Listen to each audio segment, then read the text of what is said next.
Bonjour, je vous retrouve aujourd'hui pour vous parler d'un film actuellement dans nos chères salles de cinéma, Maigret et l'amoureux fou, le fou amoureux, et oui le titre est absolument génial, non, un film réalisé par Pascal Bonitzer qui avait commis en partie le scénario de Benedetta, un film avec Virginie Efira que j'avais détesté, qui était sorti il y a quelques années.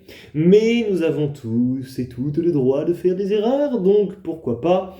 Nous avons donc ici Maigret, après un film sorti en 2022, avec, oh là là, dans le rôle titre, Gérard Depardieu, qui serait plutôt maintenant du côté des assassins que du côté des enquêteurs, mais passons, qui était donc dans le rôle titre présent, le film de Patrice Lecomte, que j'avais quand même apprécié. C'était un film réussi, et j'y reviendrai ici, puisque je vais peut-être dresser quelques comparatifs. J'ai également vu, concernant Maigret, même si je suis très loin d'être un spécialiste, mais j'ai également vu un film avec Jean Gabin il y a quelques années. Je n'ai jamais vu des épisodes de la série en entier, en tout cas, donc comme ça vous connaissez un peu mon passif avec ce personnage de Maigret, le commissaire de souvenirs Jules Maigret, qui ici est interprété par Denis Podalides de la Comédie Française.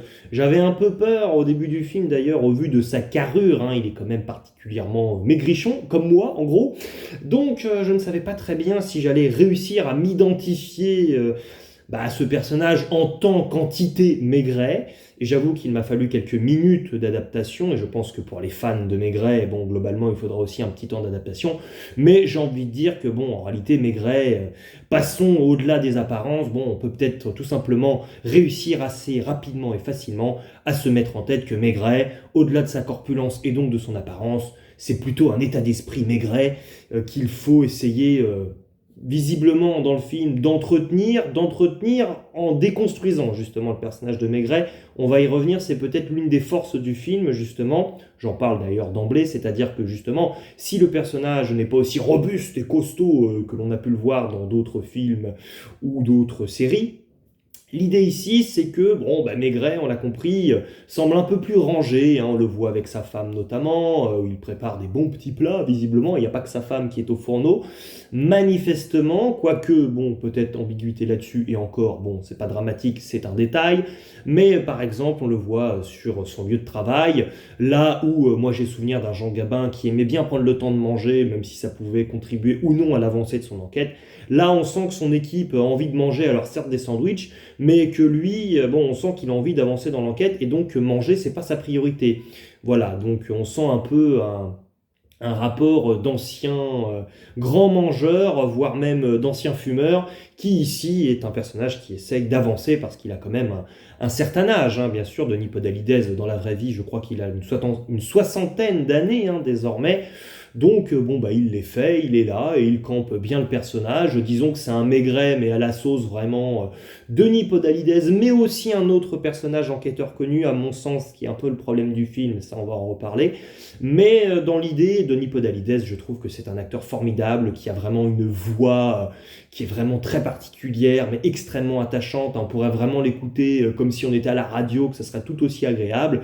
Et dans ce film, grande force pour le coup, il y a donc des échanges avec une actrice qui n'est autre que Anne Alvaro, que l'on avait vu dans, malheureusement, Arthur Rimbaud, qui était aussi un film complètement foiré. Et cette actrice également, qui est encore plus âgée, je pense, à mon avis, que Denis Podalides, a beaucoup de scènes avec lui. Et pour le coup, on a vraiment des échanges entre ces deux personnages qui sont assez réjouissants parce que c'est une régalade dans les oreilles, c'est très plaisant. Et d'ailleurs, cette actrice, ça va me permettre un peu de dérouler le synopsis de ce film. On fait un peu tout dans le désordre aujourd'hui, mais ça fait plaisir aussi, de temps en temps.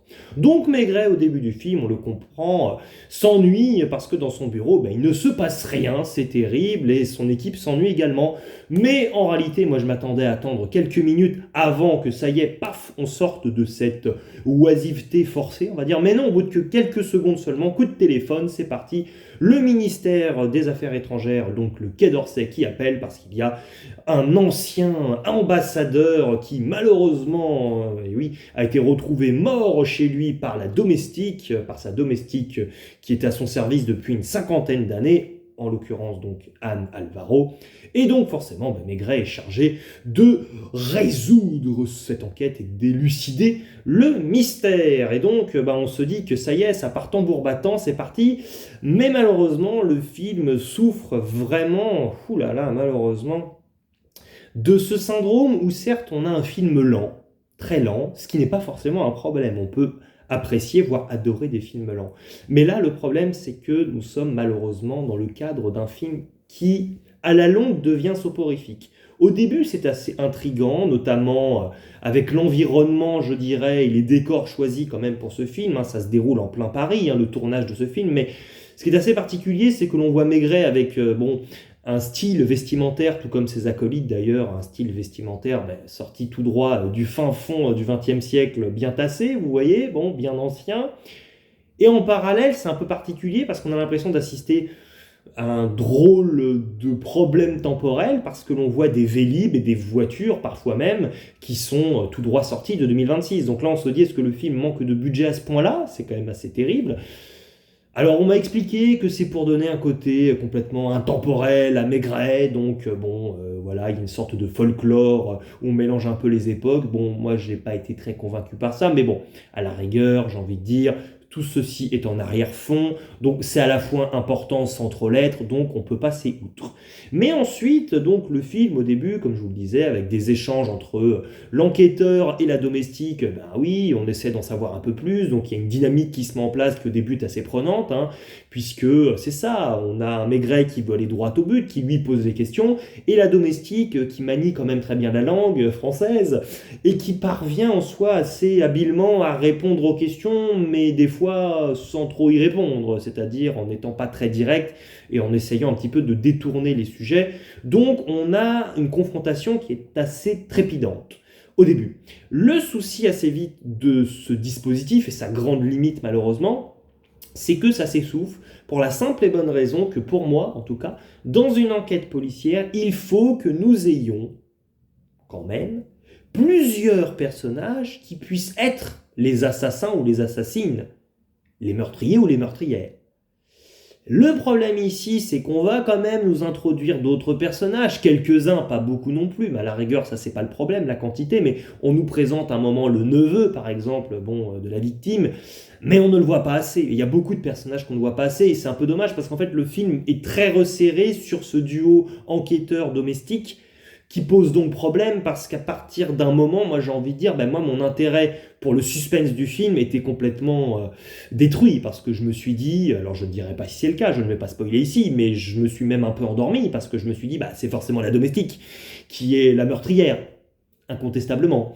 Donc après, on nous parle d'autres personnages que l'on voit plus ou moins, certains sont évoqués, mais c'est ça, j'ai eu du mal à être intrigué plus que cela, donc ça c'est un peu dommage. Alors après on pourrait se dire, ça pourrait être un délire à la Columbo. Columbo, c'est donc interprété par Peter Falk dans une série, un enquêteur qui a une sorte un peu d'intuition extrême, comme si c'était un pouvoir magique même, il y a un côté un peu fantastique là-dedans, mais il arrive à chaque fois pour sa mission d'enquête, et il arrive à avoir l'intuition de savoir qui est la personne qui a commis un crime.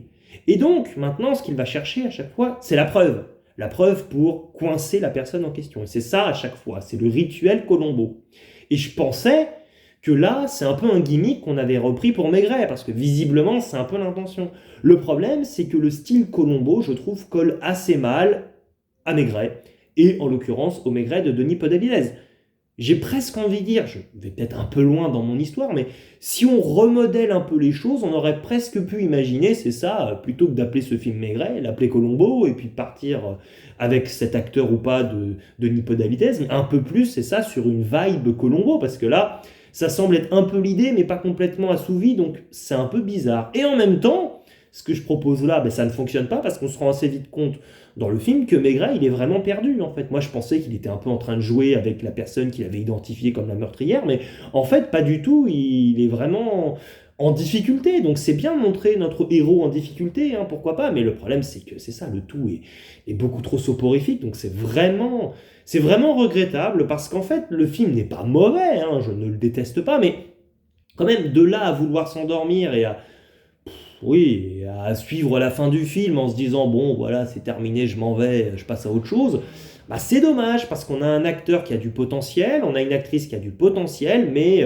en ce moment au cinéma on a Gourou, hein, un film qui malheureusement est un peu trop siphonné et asphyxié par la présence de son acteur, de son initiateur d'idée originale et de son producteur, à savoir Pierre Ninet. Là, bon, alors le film est quand même plus réussi que Guru, et c'est peut-être pas non plus un siphonnage aussi important, ou en tout cas il est partagé, mais ici je trouve vraiment que le personnage de Maigret de la domestique prenne vraiment trop de place, quoi, et donc c'est vraiment regrettable, et après, bon, on a quand même, bon, quelques grossièretés, notamment lors d'interrogatoires de personnages qui ne sont pas vraiment crédibles non plus, parce qu'en fait, le problème c'est que certes Maigret est en difficulté, mais on a des personnages qui facilitent un peu trop la situation. C'est-à-dire que, bon, si vous êtes interrogé euh, par la police, bon, vous n'êtes pas très à l'aise et je pense que vous avez du mal à répondre à des questions qu'on vous pose. Et après, bon, nous, on a ce suspense potentiel en tant que spectateur de se dire, bon, évidemment, on va avoir des personnages qui ne vont pas vouloir déballer tout leur sac comme ça parce que sinon l'enquête est vite pliée, bien sûr, et il faut que ce soit réaliste. Bah là, je trouve qu'on a quand même des personnages qui se lancent assez vite eux-mêmes en monologue automatique, on leur a presque posé aucune question, ils sont là à dérouler comme ça le tapis rouge de leur explication. Alors que normalement, bah, tu es censé, je présume, hein, j'imagine, un petit peu plus secouer quand même les personnes, en tout cas voilà, de manière métaphorique, en leur posant quand même des questions pour essayer de creuser. Quoi. Là, on a l'impression que bon, bah, les personnes qui sont interrogées prennent elles-mêmes l'appel et creusent à la place de l'équipe d'enquête. Donc bon, un peu particulier.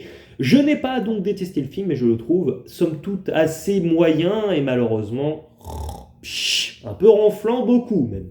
N'hésitez pas dans les commentaires à me dire si vous êtes ou non d'accord avec moi sur ce film, si vous l'avez vu ou si vous comptez le voir, et si vous êtes fan de Maigret. Il ne me reste plus qu'à vous dire ciao et à la